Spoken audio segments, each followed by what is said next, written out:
Banyak yang protes karena mereka dicopot, karena ada syarat-syarat, kemudian mereka langgar, kemudian tidak memenuhi ketentuan.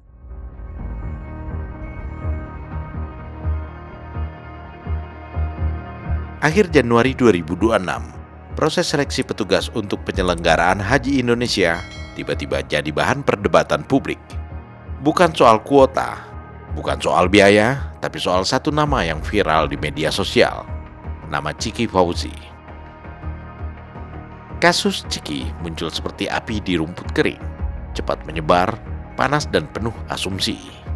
Dalam rekaman video yang diunggah di akun Instagramnya, Ciki mengaku dicopot mendadak dari calon petugas haji saat sedang ikut pendidikan dan latihan. Alasan yang diterima disebut samar, hanya arahan atasan.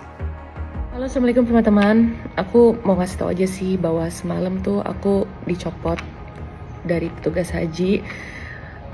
Tiba-tiba pemberitahuannya ada arahan dari atasan kalau nggak salah, tapi ya udahlah, aku nggak nanya-nanya lebih lanjut.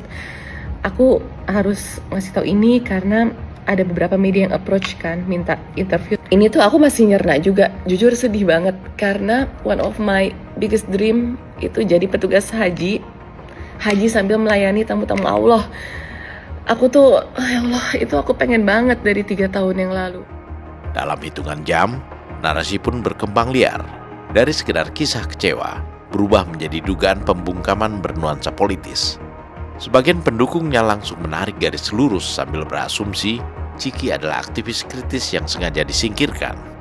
Masalahnya, logika ini lebih mirip tudingan tanpa data daripada analisis fakta. Kementerian Haji menjelaskan bahwa tidak semua peserta diklat otomatis lolos menjadi petugas haji. Seleksi final berdasarkan evaluasi sikap, disiplin, dan kompetensi. Wakil Menteri Haji Dhanil Anzar Simanjuntak menegaskan, tidak semua yang ikut diklat akan diberangkatkan, sebab ini masih dalam proses seleksi. Banyak yang protes karena mereka dicopot, karena kemudian harapan mereka bisa jadi petugas, tapi kemudian tidak bisa karena ada syarat-syarat yang kemudian mereka langgar, kemudian tidak memenuhi ketentuan. Dhanil mengingatkan, petugas haji bertugas melayani jemaah, bukan nebeng berhaji. Tidak terpenuhinya ketentuan dibaca keliru oleh mereka yang bersimpati pada Ciki. Mereka justru membesarkan masalah, seakan publik lebih butuh cerita sedih Ciki daripada kenyataan berdasarkan aturan dan prosedural. Ada fakta menarik, salah seorang peserta yang satu sektor dengan Ciki mengungkap utas fakta di akun threads-nya, @tarabjm.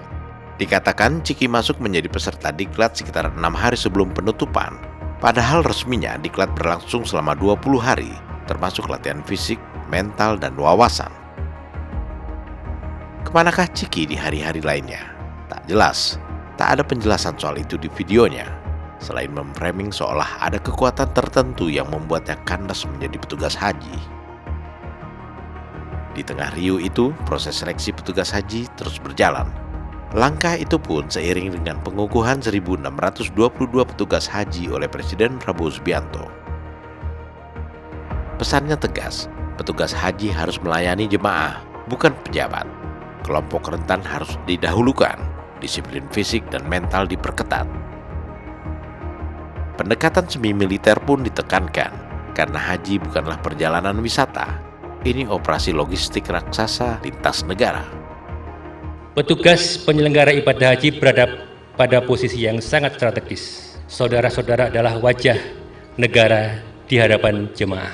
Saudara-saudara adalah wajah negara di hadapan dunia. Kehadiran saudara tidak hanya dilihat dari pekerjaan yang diselesaikan, tetapi juga dari sikap, keteguhan, dan kepekaan dalam melayani. Di tengah kepadatan aktivitas, perbedaan latar belakang jemaah, serta tantangan fisik dan emosional di Tanah Suci, petugas tuntut untuk tetap tenang, sigap, dan bertanggung jawab.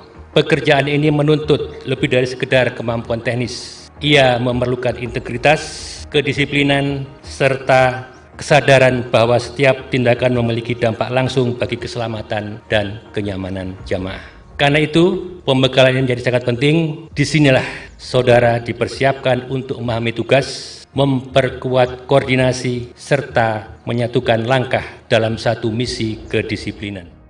Dengan lebih dari 200.000 jemaah, sedikit kelalaian bisa berarti besar.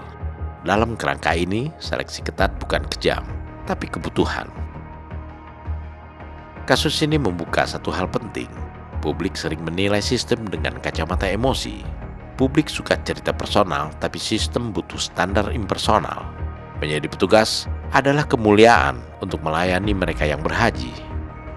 Jadi yang jelas saya harapkan sih kita bareng-bareng sebagai keluarga. Jadi kita bisa ikuti aturannya, kemudian kalau ada kekuatan yang mungkin tidak bisa gitu, kekuatan Allah Subhanahu wa taala itu, kehendak Allah Subhanahu wa taala itu terkait dengan petugas haji. Kalau tahun ini nanti misalnya teman-teman wartawan ada yang nggak lulus, ya coba lagi besok. Besok nggak lulus, coba lagi besok sampai bisa naik menjadi petugas. Bukan luruskan niatnya loh, kalimatnya saya harus gitu. Niatnya itu menjadi petugas haji. Hajinya itu bonus saja, jangan sampai tugasnya adalah nebeng naik haji melalui petugas haji gitu kan. Di era viral, siapapun bisa menjadi simbol, tapi negara tidak bisa menjalankan layanan berdasarkan simbol. Jika setiap keputusan administratif dianggap represi, maka tidak ada lagi ruang bagi standar profesional. Ujiannya sekarang ada di dua pihak. Pemerintah dituntut lebih transparan agar keputusan tidak melahirkan curiga. Publik juga dituntut lebih dewasa. Tidak semua kegagalan adalah konspirasi. Kadang itu hanya hasil seleksi. Pada akhirnya, haji adalah soal pelayanan ibadah jutaan orang, bukan panggung drama media sosial. Drama viral datang dan pergi. Tapi pelayanan haji harus tetap berjalan minim sensasi. Karena di tanah suci yang dibutuhkan jemaah bukan narasi, tapi pelayanan nyata.